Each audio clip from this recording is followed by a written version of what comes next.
Boker Or Masechet Gittin Daf He Amud Aleph. We're just going to start on the Mishnah again very quickly. Ayin Tet Amud Bet 79b, the beginning of the Mishnah. Katav Leshum Malchut Shena Ogenet. If a person is going to come and write a get, and on the get they wrote the date according to Malchut Shena Ogenet, Malchut Romi, or Leshum Malchut Yadai, Leshum Malchut Yavan, Lebinyan, right? We're on Ayin Tet Amud Bet Mishnah. Yeah, and he says over here, whether it's the destruction of the Bet HaMikdash or the building of the Bet HaMikdash, he was in the east and he wrote in the west and he wrote in the east, it's going to be Basul. Right? Why? Because it was not correct, everything that they wrote.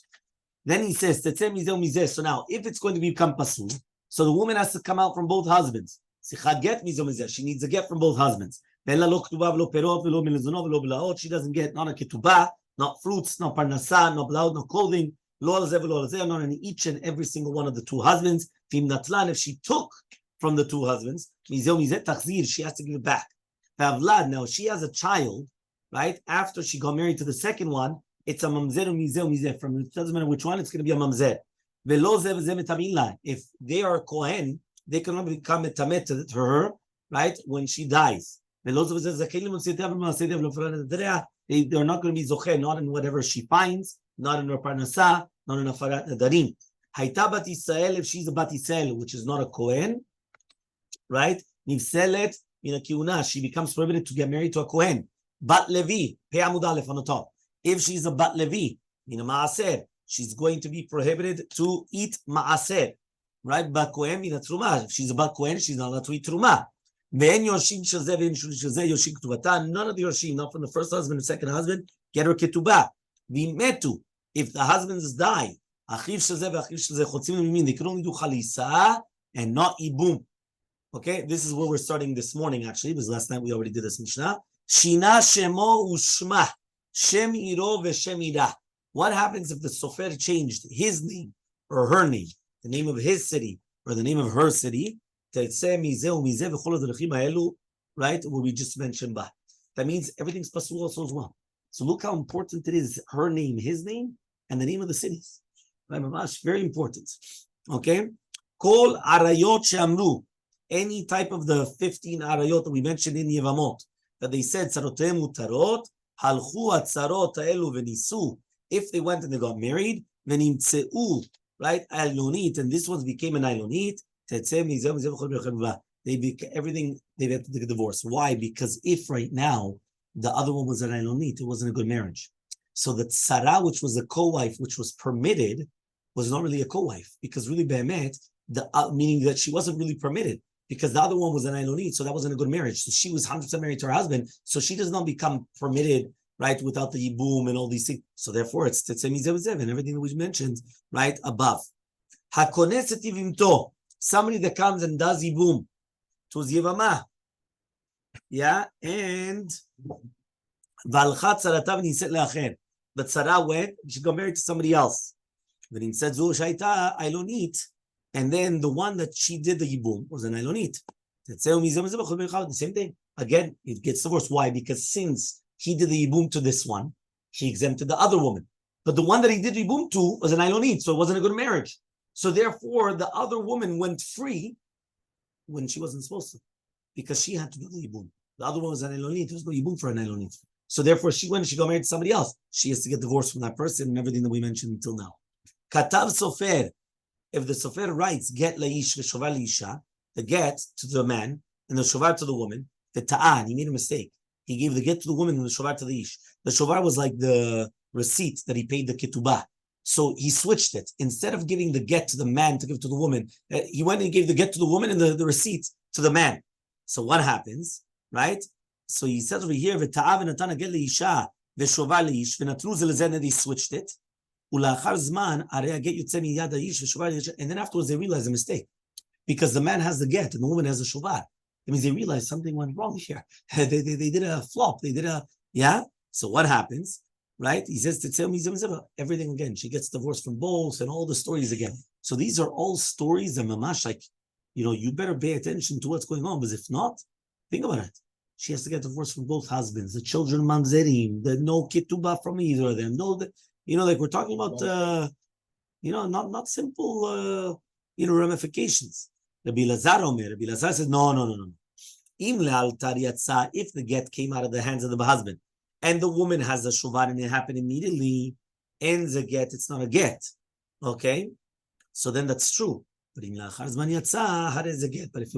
it happened only after a long time that they found it like that, it is a get, right? Why?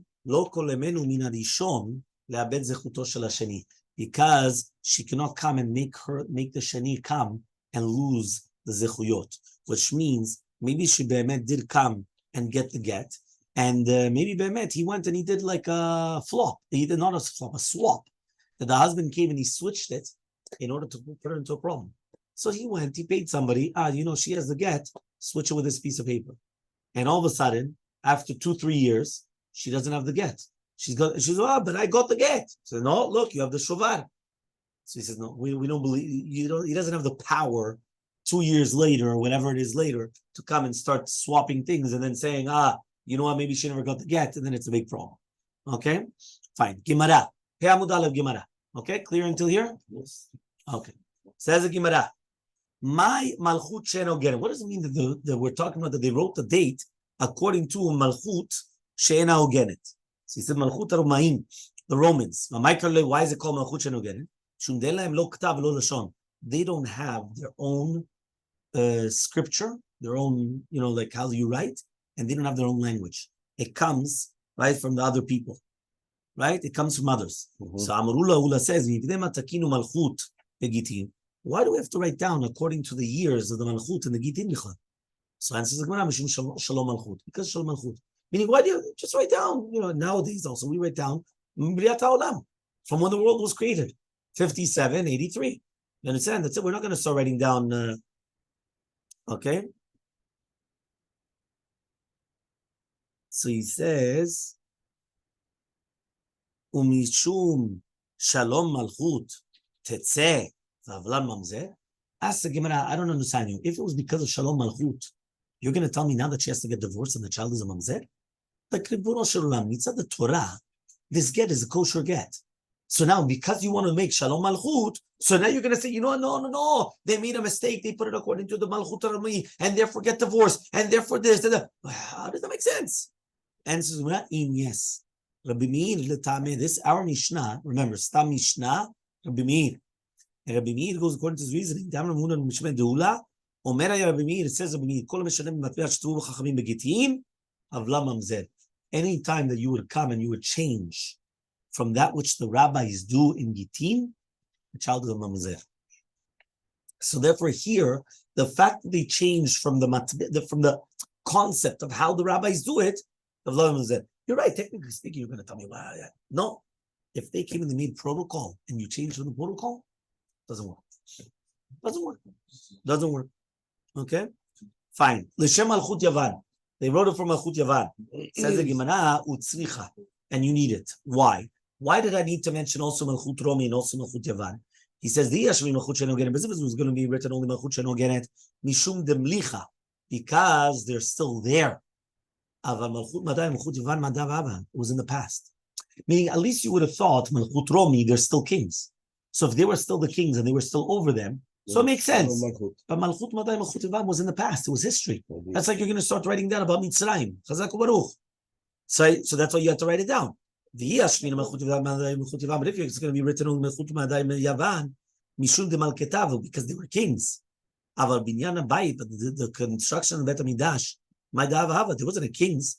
It was when the Bet HaMikdash was created, when it was built. That's our good. But Churban Abayit, which was destruction of the Bet HaMikdash, right? The Tzarahu, that it's going to be Tzar, Elmaleh, I would say no. So tzricha, that's why you need both cases. Right? Ayaba Mizrach v'Katab Ma'arav. If they were in the east and they wrote in the west. Man, right? Who is this exactly? Who's in the east and who's writing in the west? What's going on exactly? Ilem Abal, if you're going to tell me it's a husband, so then they changed the name of his name or her name, or his city or her city. Ella Sofer. But rather it's the place where they're writing it. They're writing the get. Just like Rav told the Sofrim, when you guys are writing the document in Shile, Ketova b'Shile, Even though you're going to give it over somewhere else, if you're going to be writing in hine, you're going to write hine, even though they're going to be giving it over in shile. Meaning you write where the get is. You write where the get is. So Amar Rav Yehuda Shmuel says of you the name of Shmuel, Pe'amud Bet, Zol Divrei Rabbi Meir. These are the words of Rabbi Meir. Aval Chachamim, right? 80b, right? He says Aval Chachamim, or many of the Chachamim say, Afilu lo katav al Shem Santer Shabayir. Even if you only wrote it down on the pakid, on the name of the guy that's written in the city, she's still going to be divorced. Meaning, according to Chachamim, they argue and they say, no, even if you didn't write down exactly, because again, we just said everything to do with Malchut and all this. He says, no. He says, even if you just wrote it down according to the years of the ruler of the city. Imagine you're writing it down, the years of whether it's the president, the this, the that, it's still going to be okay according to Chachamim. A story. There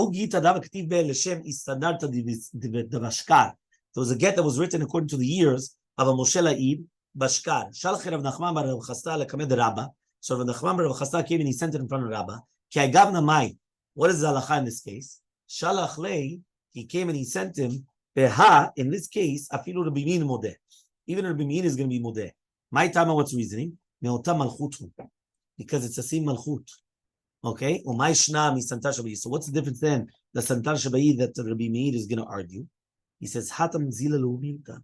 There, this like mentioning the santar in the get is a zilzul to the malchut. Because at the end of the day, the santar is like a low official. Imagine right now, I'm going to come and instead of coming and writing it to the president of the U.S., I'm going to write it to some, I don't know what. You understand? The mayor of I don't know what. You understand? Of Surfside, or I don't know what. They're going to look like, this is a malchut. This is, what are you doing? You understand? It's like a disgrace. So because of that. Hacha, but in our case, if you're going to write down Moshe Baget, which is a Sheva Malchut, and therefore it's going to be Chashuv. Okay? Amar Rabbi Abba, says Rabbi Abba Mvur Amar Rab, Zo Divrei Rabbi Meir. These words are Rabbi Meir. Chachamim urim, the rabbi say, Avlad kasher, the child is kosher. Modim Chachamim Rabbi Meir, Shim Shina Shmo Shma, Shemino Shemira, Havla Mamzer. That means basically this. According to the rabbis, they agree, they agree to Rabbi Meir, that if you changed his name or her name, or the names of the cities, you're right, but not the dates. Meaning, if you're going to write it according to a date of something else, as long as the date was correct, obviously, but you're going to change the date according to, I'm going to write it to the, I don't know what other city or the days, it's still going to be kosher. The child is going to be kosher. Meaning, don't do a lechatchila. But if you did it, the child is going to be kosher. But they do agree, changing his name or her name. And that's why, by the way, you should know, Chakirat HaShemot is so important. It's so important. We come, we start asking the names and the this and the that. And we want to try to make sure about the names. So Amar Ravashi comes and he says, Afana Nami Tanina, we also learned it in the Mishnah, Shina Shmo Shma. You change his name or her name, Shemirov Shemira, the name of his city or her city, to tell me you have to leave each other and all these things. Haman Katani La, who's the one that's teaching this? Ilema Rabbi Meir, if you're going to tell me it's Rabbi Meir, Larvinu Velitzninu. Why don't you just learn it? Mix it and learn it together. But rather we learn it Rabbanan Shmamina. We learn it it's according to the rabbis. Okay, fine. Kol arayot shamru. All the arayot that we mentioned in the Mishnah Yevamot. Remember there were 15 arayot. Okay? Says the Gemara, Nisu'in zinu lo. They are going to be prohibited for the Yavam only if they got married. But without Nisu'in, if it was just Znut, they do not become prohibited to the Yavam. Meaning, let's say right now, a husband passes away, and this woman is waiting for the Yavam, and she got married to somebody else, she becomes automatically prohibited to the Yavam. But what happens if she only has Znut with somebody else? She's not prohibited to the Yavam. So, why don't we say this is a refutation of Rav Amnuna? Tamar Rav Amnuna says Rav Amnuna, Shomenet Yavam shezinta, asura le'yavama. Rav Amnuna says mefurash, if she had Znut with somebody else, she becomes prohibited to the Yavam. So there's a question against Rav Amnuna. Says Gemara, no, nis'u ve'uadin zinu. You're right. It's marriage or znut. So why do we say nisu? Lishna malya nakat. We wanted to say something clean. It's not nice to start saying about these girls or women that they're coming and they're sleeping around. You understand? So because of that, really, the exact same halacha would apply if she had znut. But we just prefer not to mention it. Okay? We prefer to use the nicer language. The other people say, Nisu v'uadin lezinu, The opposite. Some people, they had another version of the Gemara. The version of the Gemara was if she got married or znut. So says the Gemara. So that's a proof to Rav Amuna. Right? Rav Amuna. Says the Gemara, no. Nisu davka. It's only nisu. Because then it's like a woman that her husband went to Medinat Yam, and then afterwards, al pi edut, the husband, they come and they say that the husband died, and then afterwards it comes out that it was edut sheker, and he was alive. So who the deen is that she's asura midrabanan to go back to the husband, because we don't want to say that she got divorced from the second one and got married to the first. Got divorced from the first one and got married to the second one, and then you're going to permit the grusha after she got married to somebody else. So because of that, we're going to prohibit the yavama to go back to the yavam that she got married to somebody else, right? And therefore we said that she has to do chalitza. Okay, but really, be'emet, if zinta, be'emet, she's permitted to do yavam. And this is not like Rav Amuna. So basically we have a machloket, was halacha like Rav Amuna or not? If she only had znut, is it asur or not? We have a machloket. Two different girsot in the Gemara. Okay? Next, two dots. Hakoneset ivimto. If a woman's going to get married to his yavama, right? What does that mean? He comes and he takes him the yavama, and therefore the tzara, which is the co-wife, got free. Remember, the brother died without any children. There was two wives. Two wives. So what happens? So when he does yibum to one wife, the other wife automatically becomes freed. And now it came out there was a problem. And why? Because one of the wives was a Ilonit. So says the Gemara, we need it. If it's going to be that the Tana was coming and teaching us in the first case, why? Because they were not mekayem the mitzvah vibum. But in our case, there was yibum done. So Elmaleh, I would say that you don't have to wait anything. You don't have to. Right? You don't have to wait for anything. Now, if you're going to tell me over here to do with the second case, we're talking about that there was a knas for the tzara, mishum de ramya kameh, because she came in front of the yavam, and therefore there's the chuvat yibum, right, when the husband died.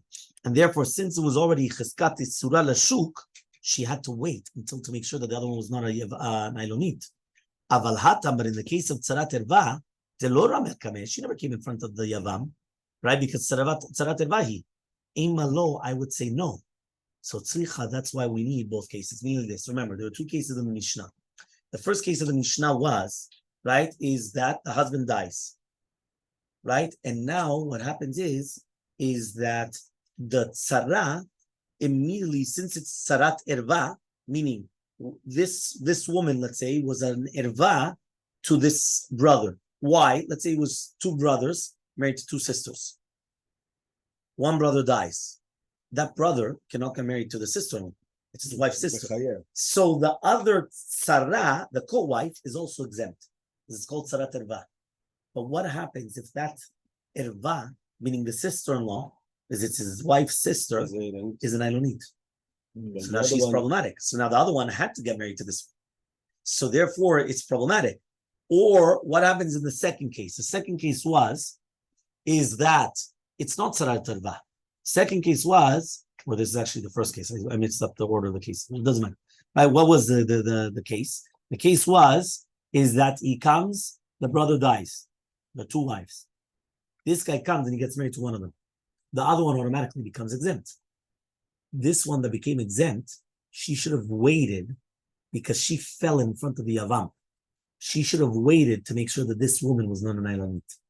And the fact that she didn't wait to make sure that this woman's an ilonit, she has a knas.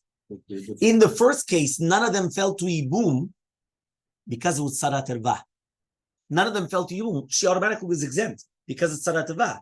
So therefore, I would have thought, you know what, it's not a problem. And even there, it's a problem. But that's a chidush. The chidush is that even in that case, it was still a problem. But in the second case, she fell in front of the yavam. The only thing is the yavam chose the other one. But she was an ilonit. She should have waited to make sure that she's not an ilonit. The brother who died, she didn't find that she... So says the Gemara, right, like this. Katav sofer v'ta'ah. What happens if the sofer comes and he made a mistake and he gave the get to the woman and shovar to the man? Rabbi Lazar comes and he argued on the Mishnah and he said, only if it was le'altar, then you're right. But if it was after a few years, we're going to suspect that maybe there was a swap and therefore he has no power of, taking this woman out and making everybody mamzerim and all these things. So it says Gemara, Hechidam la'altar v'yechidam la'achar zman. What does it mean la'altar la'achar zman? Amar Rav Yehuda ben Shmuel. It says Rav Yehuda ben Shmuel. Kol zman sheyoshvim v'oskim be'oto inyan, as long as they're still dealing with the same topic, is la'altar. Amdu, if they came in front of the Edim, it's considered la'achar zman. Okay? But Ravada Barava argues, and he says, no, Loni said, as long as she didn't get married, it's called la'altar. Once she got married, it's called la'achar zman. Meaning that once she got married, he's not believed afterwards to come and start saying, she never got the get, she only got the shovad, and therefore he's now going to cause all these problems for her. The second that she got married, Kaddish. Okay? Tanan, we learned in the Mishnah, the first guy cannot come and lose the zechuyot of the second husband, because remember, sometimes he could do this as revenge. Better. You understand? Meaning he got divorced from the woman, and all of a sudden he's not happy. All of a sudden she goes and she gets married to the second one. What does he do? He pays the cleaning lady, or he pays whoever it is. They're in the house, swap. They swap the get for the shovar. All of a sudden the husband comes to the deen like a big tzaddik. I just realized I have the shovar. I have the get, sorry. She never got the get. She only got the shovar, that means. So they come and they say, they bring in the woman, and she takes out the shovar. She just got married. Now she has to leave both husbands. Wow. If she had a child, it's a mamzer. She doesn't get ketubah from both husbands. He comes and he tells her, give me back the money, the ketubah. He could mess her up completely. Says Rabbi Ravada Barava in Shitat Rabbi Elazar, la'achar zman, after she got married, Kaddish. Yeah. Right? You either reject right now or forever hold your peace. Yeah? Nothing. You can do nothing. Yeah? So, what? Let's see. So he says here in the Gemara, yeah? Yes, the halakha like that. The second she got married, it's la'achar zman. Right? So therefore he says, Bishma Ravada Barava, I understand Ravada Barava, I know Diktani Sheni. That's why he says the second husband. But according to Shmuel, that he says la'achar zman is even if she never got married. So what does it mean the Sheni, the second husband? There's no second husband here. Answers the Gemara, Zechuta Yala l'Sheni. Says on Pialef from the top, the first words, we're talking about the zechut to get married to the second husband. That's what we're talking about. Okay?